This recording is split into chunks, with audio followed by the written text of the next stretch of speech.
Hello all, welcome to my masterclass on Queen versus Rook Endgame. This is lesson number one. We will start with the most famous position, the Philidor position.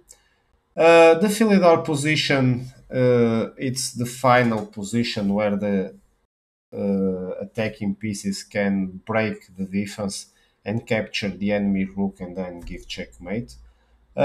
This is probably the easiest positions you can find in many books or courses around the internet.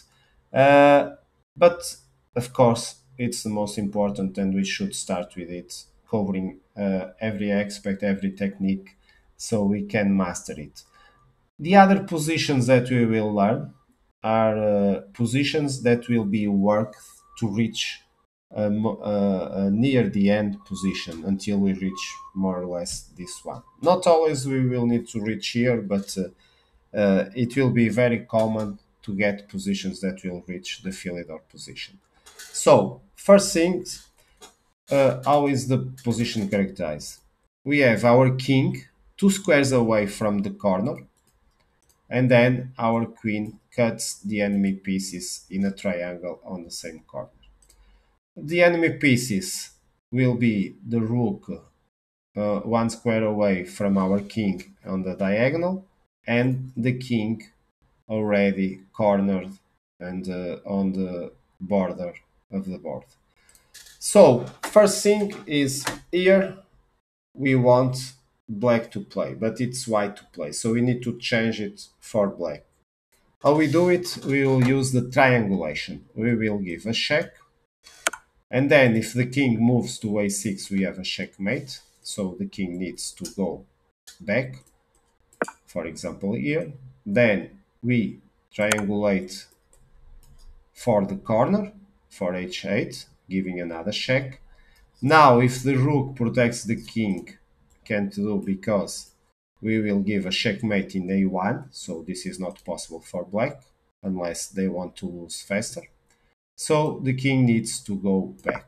And going back, we have the queen again on the starting position, but with black to move. So we did the triangulation, sorry, we did the triangulation, and now it's black to play. Okay, so black to play on the Philidor position. So this is a winning position for white. So only 2 pieces. Let's start with the king. Of course, the king has only one legal move, and it's very easy because we will pin the rook.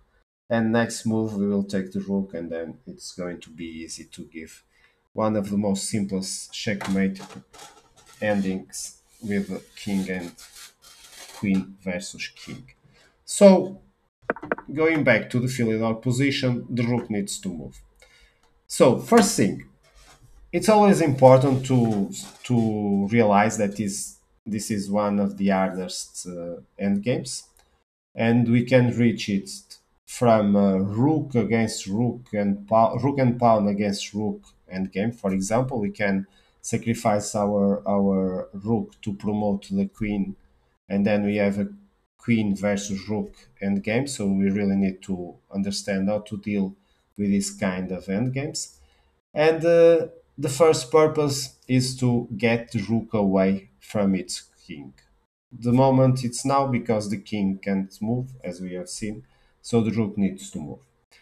Uh, the most important defense, it's always important to remember because it's very cool to be on the attacking side, but if you are on the fighting for a draw side, the hardest you make it for white, the easiest is for you to grab draws in losing positions. So, just to remember, the hardest defense is to get the rook the farther away in the same row of the king.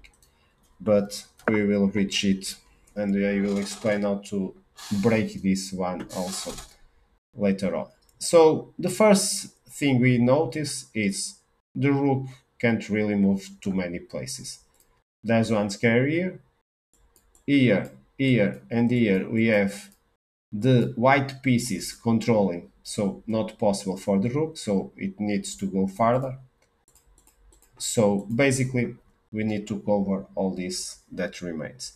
Let's start with the easiest one. So if the rook goes here, I simply checkmate the king. So pretty easy, not an option for black. And the other easy one, it's also the shortest from the king. And then we fork the king with a check and the rook. And then the king moves, check, and soon it will be checkmate. So coming back to the Philidor position, we already noticed that only really 6 squares are possible for the rook, but not even 6, because if the rook goes to the same color square of the queen, then the queen will give a fork, very easy to catch the rook. Let's see it in practice. Check, the king moves, and then I take the rook. And for the other side, check, and the queen takes the rook. So,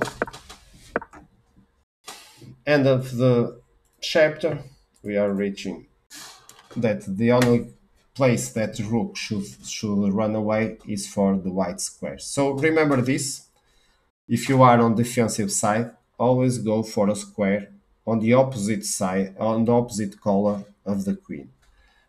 Let's start with one of them, and I will go back here just a minute to say that in every of these 6 farther away squares, the first move for white will be the check on the central square. Always. Not only to reach the 2 dark squares, but also to reach the light ones. Let's see it in practice. So the rook comes for the light square on this b5, check. Now if the king goes to a6, I have a checkmate here, not possible. If the king goes to a8, also a fork, so not possible also. I will catch the rook and win the game.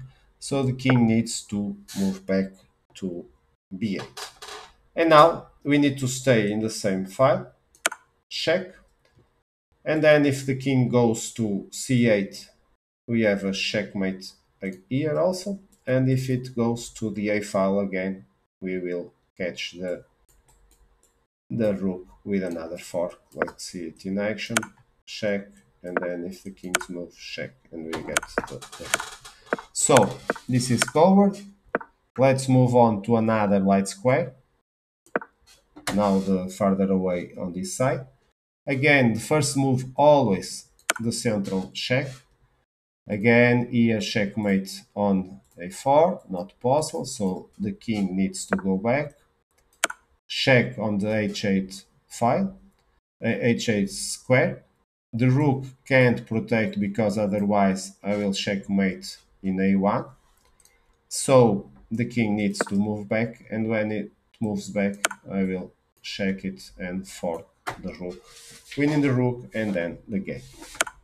So coming back to the Philidor position, we just have, in fact, 2 squares remaining. Let's see the first one. Again, no brainer. First move always to check the king.